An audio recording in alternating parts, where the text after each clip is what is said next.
ఇప్పుడు మనం చూస్తున్న హైదరాబాద్ స్వాతంత్రం రాకముందున్న హైదరాబాద్కి చాలా తేడా ఉంది. ఒకప్పటి హైదరాబాద్లో సొంత కరెన్సీ, సొంత రైల్వే, సొంత సైన్యం ఇలా ప్రతిదీ కూడా వేరుగా ఉండేలా చూసుకున్నారు హైదరాబాద్ని పాలించిన నిజాం రాజులు. వారి నిరంకుశ పాలనను కూల్చి ప్రజాస్వామ్య దేశంలో కలపడానికి ఏకంగా నిజాం రాజులతో యుద్ధమే చేయాల్సొచ్చింది. బ్రిటిష్ వారు భారతదేశానికి స్వాతంత్రాన్ని ఇచ్చినా అందులో భాగంగా ఉన్న హైదరాబాద్కి మాత్రం స్వాతంత్రం అనేది రాలేదు. నిజాం సైన్యమైన రజాకార్లతో భారత సైన్యం యుద్ధం చేసి మరీ హైదరాబాద్ని ఇండియాలో కలిపింది. మరి అసలు హైదరాబాద్ ఇండియాలో ఎలా కలిసింది, అప్పుడు జరిగిన పరిస్థితులేంటి, ఎలా యుద్ధం ముగిసింది అనే ఆనాటి పరిస్థితుల గురించి ఇప్పుడు చూద్దాం.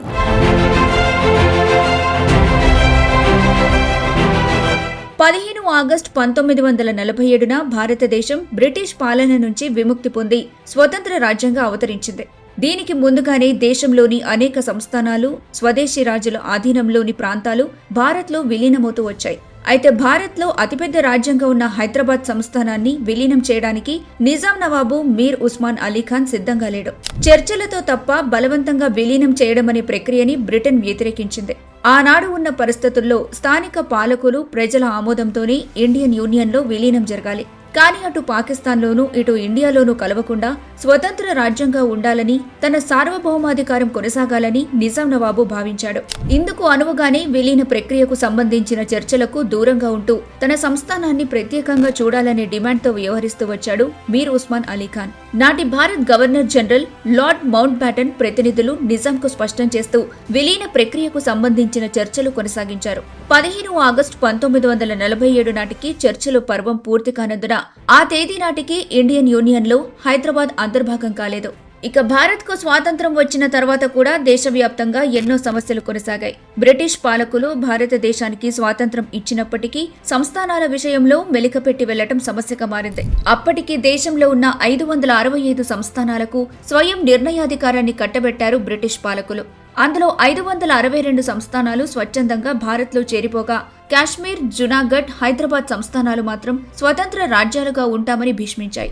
దాంతో మొదట కాశ్మీర్ను రాజా హరిసింగ్ భారత్లో విలీనం చేయాల్సొచ్చింది. ఆపై జునాగఢ్ సంస్థానాన్ని భారత్లో కలిసేలా చేశారు అప్పటి భారత హోంమంత్రిగా ఉన్న సర్దార్ వల్లభాయ్ పటేల్. ఇక దేశంలోని 564 సంస్థానాలు భారత్లో విలీనమయ్యాక తెలంగాణ ప్రజలు నిజాం నిరంకుశ పాలనపై పోరాటం ప్రారంభించారు.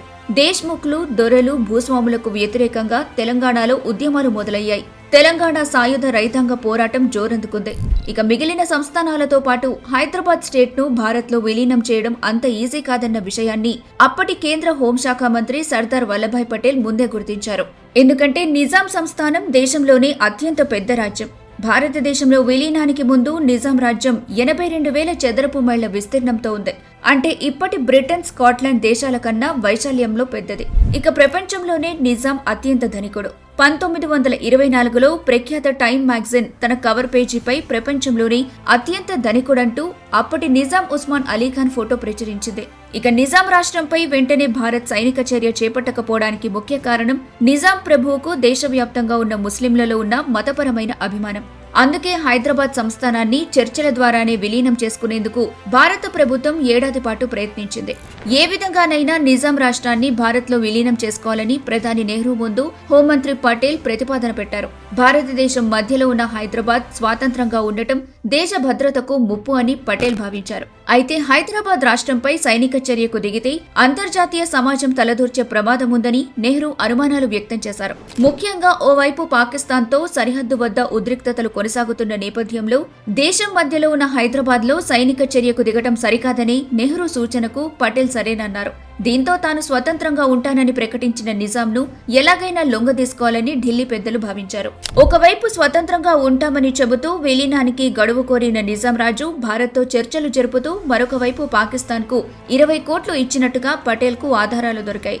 అంతేకాకుండా కరాచీలో హైదరాబాద్ సంస్థానం తరపున ప్రజా సంబంధాల అధికారిని కూడా నియమించారు. దీంతో నిజాం వైఖరిపై పటేల్కు అనుమానం వచ్చింది.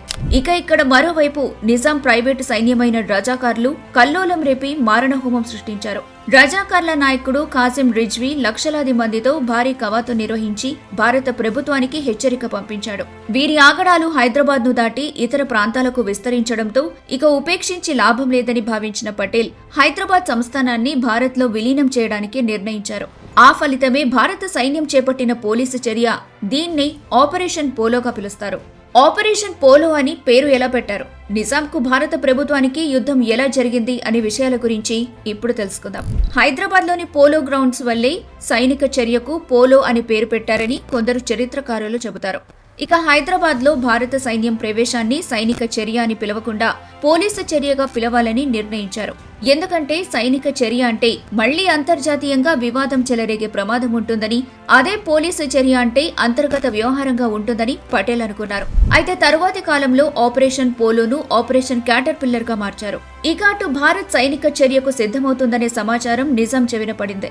దీంతో ఎలాగైనా యుద్ధం చేయాలని నిజాం నిర్ణయించుకున్నాడు. దీనికోసం తన మంత్రి లాయక్ అలీని లండన్ కు పంపి అక్కడ భారీగా ఆయుధాలు కొనుగోలు చేయడానికి ప్రయత్నించాడు. ఇక సిడ్నీ కాటన్ అనే ఆస్ట్రేలియాకు చెందిన పైలట్ ద్వారా యుద్ధ విమానాలు కొనుగోలు చేయాలని నిర్ణయించాడు. ఈ విషయం తెలిసిన భారత ప్రభుత్వం ఆపరేషన్ పోలోను వేగవంతం చేయాలని భారత సైన్యానికి సూచించింది. ఆపరేషన్ పోలో ఎప్పుడు ప్రారంభమైనా యుద్ధం ఎక్కువ కాలం కొనసాగకూడదని పటేల్ నిశ్చయించుకున్నారు. ఎందుకంటే ఒకవేళ యుద్ధం ఎక్కువ కాలం కొనసాగితే నిజాం సంస్థానంలో మత కల్లోలాలు చెలరేగే ప్రమాదం ఉందని పటేల్ ఆందోళన చెందారు.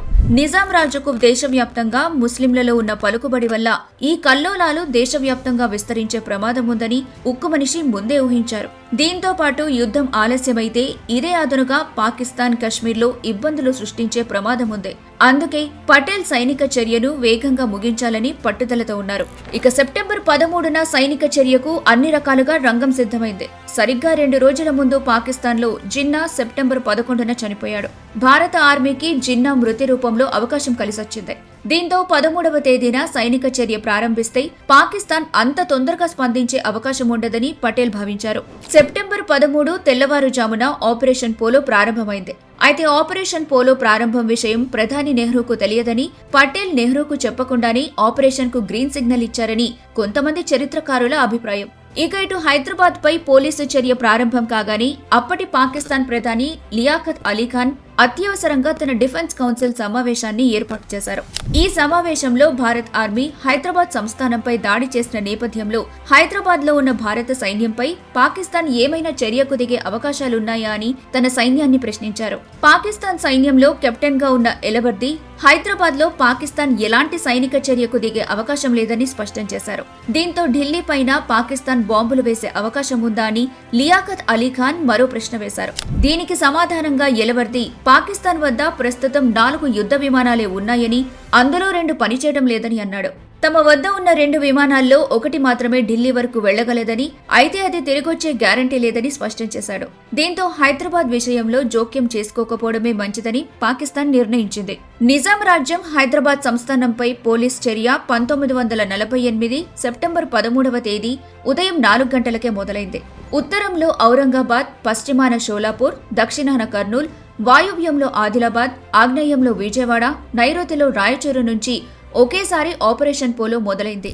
దక్షిణ కమాండర్ లెఫ్టినెంట్ జనరల్ మహారాజా సింగ్ జీఓసీ పర్యవేక్షణలో భారత సైనిక దళాలు నలువైపుల నుంచి హైదరాబాద్ రాజ్యాన్ని ముట్టడించాయి. సెప్టెంబర్ 13న మొదటగా నల్దుర్గ్ పట్టణం దగ్గరున్న ఎత్తైన ప్రదేశాన్ని భారత సైన్యం ఆక్రమించింది. 2 గంటల్లోనే 25 ఫాండర్ల ఫిరంగులు యూనియన్ సైనికుల హస్తగతమైంది. విజయవాడ, షోలాపూర్ నుంచి వ్యూహాలు రచిస్తూ ఎక్కువగా దాడులు జరిగాయి. సైన్యం అడుగులు ముందుకు పడ్డాయి. మేజర్ జనరల్ వివి రుద్ర విజయవాడ నుంచి సైన్యంతో బయలుదేరి పాలేరు నదిని దాటి నల్లబండ గూడెం వైపు నుంచి ముందుకొచ్చారు. హైదరాబాద్, విజయవాడకు ఓన్లీ ట్రంక్ టెలిఫోన్ సౌకర్యాలు మాత్రమే ఉన్నాయి. యూనియన్ సైన్యాన్ని నిజాం మిలిటరీ ఎదురించలేకపోయింది. అయితే సూర్యాపేట దగ్గరలోని దురాస్పల్లి క్యాంప్ చాలా పెద్దది. నిజాం సైనికులు, రజాకార్లు ఎంతగానో పోరాడినా ఫలితం లేకపోయింది. ఉండ్రుకొండ కోటలో స్థావరం ఏర్పాటు చేసుకున్న నిజాం మిలిటరీ రజాకారులపై భారత సైన్యం బాంబుల వర్షం కురిపించి సత్తా చాటింది. యూనియన్ సైన్యం పటాన్చెరు ప్రాంతానికి రాగా తన ఓటమి తప్పదని పూర్తిగా అర్థమయ్యాక 7 నిజాం మీర్ ఉస్మాన్ అలీ ఖాన్ సీజ్ ఫైర్ ఆజ్ఞలను జారీ చేశాడు. యూనియన్ సైన్యాన్ని నిలువరించేందుకు నిజాం సైనికులు, రజాకార్లు టేకుమట్ల దగ్గర ఉన్న మూసి వంతెనను పేల్చాయి.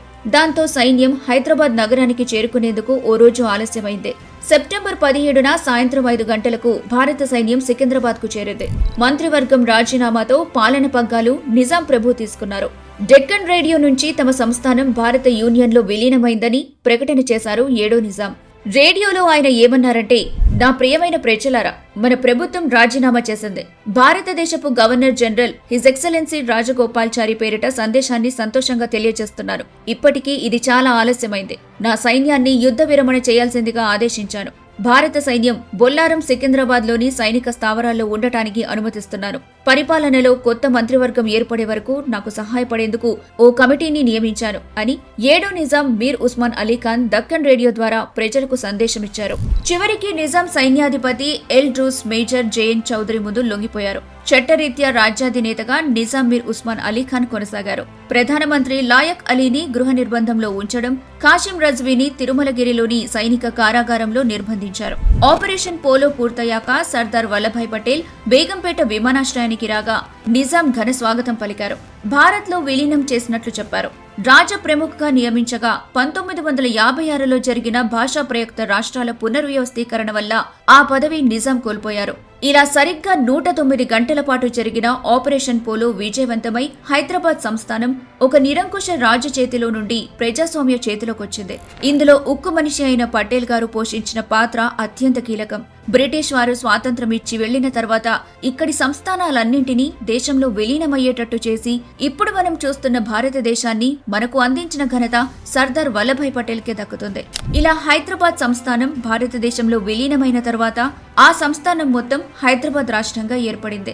ఇది 1956లో భాషా ప్రయుక్తంగా జరిగిన రాష్ట్రాల పునర్విభజనలో భాగంగా 1956 నవంబర్ 1న హైదరాబాద్ రాష్ట్రంలోని తెలుగు మాట్లాడే ప్రాంతాలను అంటే ప్రస్తుత తెలంగాణ, ఆంధ్ర రాష్ట్రంతో కలిపి ఉమ్మడి ఆంధ్రప్రదేశ్ రాష్ట్రం అవతరించే వరకు కొనసాగింది.